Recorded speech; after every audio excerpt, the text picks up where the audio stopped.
ಅಧಿವೇಶನ ಸುಮಾರು 8-10 ದಿನ ಸಂಪೂರ್ಣವಾಗಿ ನಡೆಯದ ರೀತಿಯಲ್ಲಿ UPA ಒಂದು ಪಕ್ಷದ ಎಲ್ಲ ನಾಯಕರು, ಅದರಲ್ಲೂ ವಿಶೇಷವಾಗಿ ಕಾಂಗ್ರೆಸ್ಸಿನ ಸಂಸತ್ ಸದಸ್ಯರ ಒಂದು ಪ್ರತಿಭಟನೆಯಿಂದ ಸಂಪೂರ್ಣ ಸಮಯ ಹಾಳಾಗಿದೆ. ಯಾವುದೇ ಒಂದು ಒಳ್ಳೆ ರೀತಿಯಂತ ಡಿಸ್ಕಷನ್ಸ್ ಆಗಲಿ, ಬಿಲ್ಗಳಾಗಲಿ, ಇದ್ರ ಬಗ್ಗೆ ಚರ್ಚೆಗಳು ಯಾವುದೂ ಕೂಡ ಆಗ್ತಾ ಇಲ್ಲ. ಹೋದ್ವಾರ ಸಂಪೂರ್ಣವಾಗಿ ಮತ್ತೆ ಇವತ್ತಿನ ಎರಡು ದಿನನೂ ಕೂಡ ಪೂರ್ತಿಗಳ ಸಮಯನ ವೇಸ್ಟ್ ಆಗಿದೆ. ನಾನು ಈ ಸಂದರ್ಭ ಇಷ್ಟು ಮಾತ್ರ ಹೇಳ್ತೀನಿ, ಕಾನ್ಸ್ಟಿಟ್ಯೂಷನ್ ರಚನೆಯಾಗಿ ಸುಮಾರು 75 ವರ್ಷಗಳಾಯಿತು. ಏನೇ ಇದ್ರೂ ಕೂಡ ಪಾರ್ಲಿಮೆಂಟಲ್ಲಿ ಕೂತು ಹೊಸ ಹೊಸ ಕಾನೂನನ್ನ ತರುವಂಥ ಒಂದು ಅಧಿಕಾರವನ್ನು ನಮ್ಮ ಸಂಸತ್ ಸದಸ್ಯರಿಗೆ ಜನ ಕೊಟ್ಟಿದ್ದಾರೆ. ಹಾಗಾಗಿ ಇದನ್ನು ಅರ್ಥ ಮಾಡಿಕೊಂಡು ಈ ಸಂದರ್ಭದಲ್ಲಿ ಯಾವುದೋ ಒಂದು ವಿಚಾರದಲ್ಲಿ ಪ್ರತಿಭಟನೆ ಮುಖಾಂತರ ಹೊರಗಡೆ ಮಾಡಿ ಪ್ರಜಾಪ್ರಭುತ್ವ ಎಲ್ಲಿ ಬೇಕಾದ್ರೂ ಮಾಡ್ಲಿಕ್ಕೆ ಅವಕಾಶ ಇದೆ. ಆದರೆ ಸಂವಿಧಾನದ ಈ ಒಂದು ಪಾರ್ಲಿಮೆಂಟಿನ ಸಮಯವನ್ನು ಹಾಳು ಮಾಡದೆ ದೇಶದ ಒಂದು ಹಿತದೃಷ್ಟಿಯಿಂದ ಒಳ್ಳೆ ರೀತಿಯಿಂದ ಚರ್ಚೆಗಳಿಗೆ ಅವಕಾಶ ಮಾಡಿಕೊಡ್ಬೇಕು ಅಂತೇಳಿ ನಾನು ಮೊನ್ನೆ ನಮ್ಮ ಸ್ಪೀಕರ್ ಕೂಡ ವಿನಂತಿಯನ್ನು ಮಾಡಿಕೊಂಡು ಒಂದು ಒಳ್ಳೆ ರೀತಿಯಲ್ಲಿ ಶುರು ಆಗ್ಬೋದು ಅಂತ ನಾವೆಲ್ಲರೂ ಕೂಡ ಅನ್ಕೊಂಡಿದ್ದೀವಿ.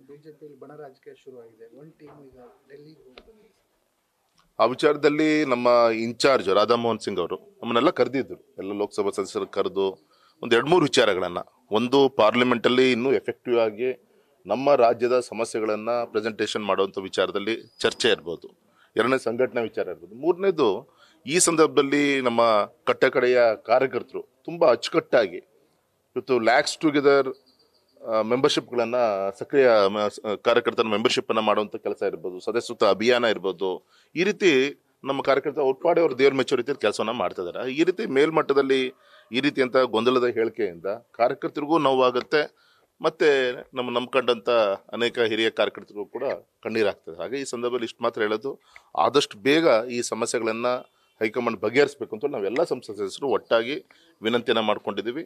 ಆ ದಿಕ್ಕಲ್ಲಿ ನನಗನ್ಸ್ದಂಗೆ ಇನ್ನೊಂದು ಆಲ್ರೆಡಿ ನೀವು ಗಮನಿಸ್ತಾ ಇದ್ದೀರಿ, ಎಲ್ಲ ವಾತಾವರಣ ತಿಳಿಯಾಗ್ತಾ ಇದೆ, ಒಳ್ಳೇದಾಗತ್ತೆ ಅಂತ ನಾನು ಅನ್ಕೊಂಡಿದ್ದೀನಿ. ಸರ್, ವಕ್ಫ್ ವಿಚಾರವಾಗಿ ಸಾಕಷ್ಟು ಹೋರಾಟಗಳಾಗ್ತದೆ ಬಿಜೆಪಿ ಕೂಡ, ನಿನ್ನೆ ಕೂಡ ಶುರು ಆಗಿದೆ ಬಿಜೆಪಿ.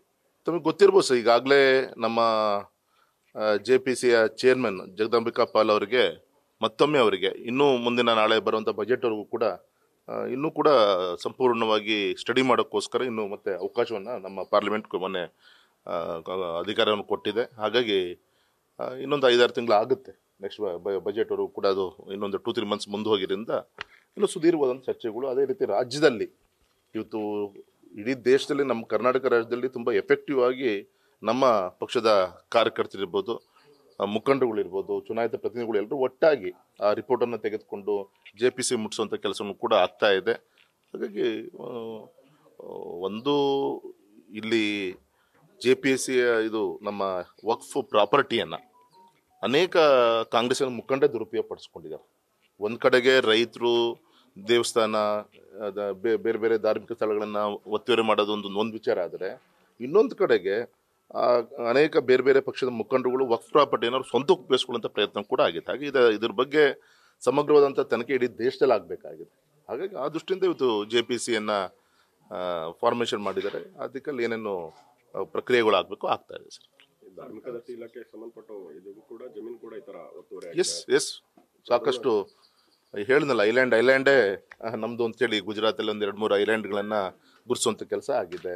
ಒಂದು 1000 ವರ್ಷಗಳ ಇತಿಹಾಸ ಇರುವಂಥ ಅನೇಕ ಪ್ರಾಚೀನ ಸ್ಥಳಗಳನ್ನು ಕೂಡ ತೋರಿಸ್ಕೊಳ್ಳೋಂಥ ಪ್ರಯತ್ನ ಆಗಿದೆ.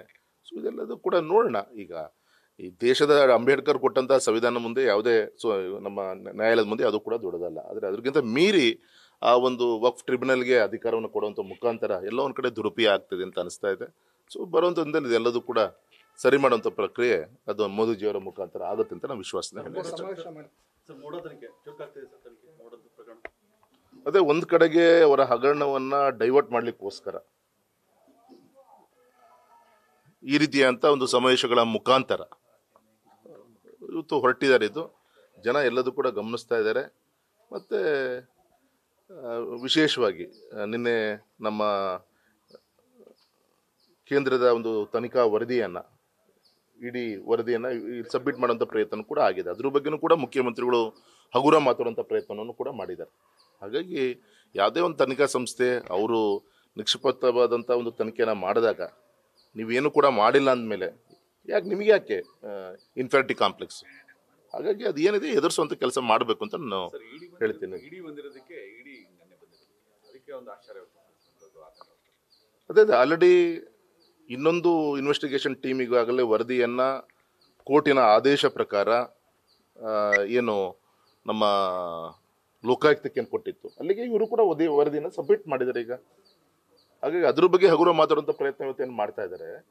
ಇದ್ರ ಬಗ್ಗೆ ಒಬ್ಬ ಮುಖ್ಯಮಂತ್ರಿಗಳಾಗಿ ಒಂದು ಸಂವಿಧಾನ ಬಗ್ಗೆ ಗೌರವ ಇಟ್ಕೊಂಡಂತೂ ಆ ರೀತಿ ಮಾತಾಡಿದ್ರೆ ಅವರು ಶೋಭೆ ತರದಲ್ಲ ಅಂತೇಳಿ ನಾನು ಹೇಳಲಿಕ್ಕೆ ಇಚ್ಛೆಪಡ್ತೀನಿ. Thank you. ನ್ಯೂಸ್ ಫಸ್ಟ್ ನಿರ್ಭೀತಿಯಿಂದ ನಿಮ್ಮ ಪರವಾಗಿ.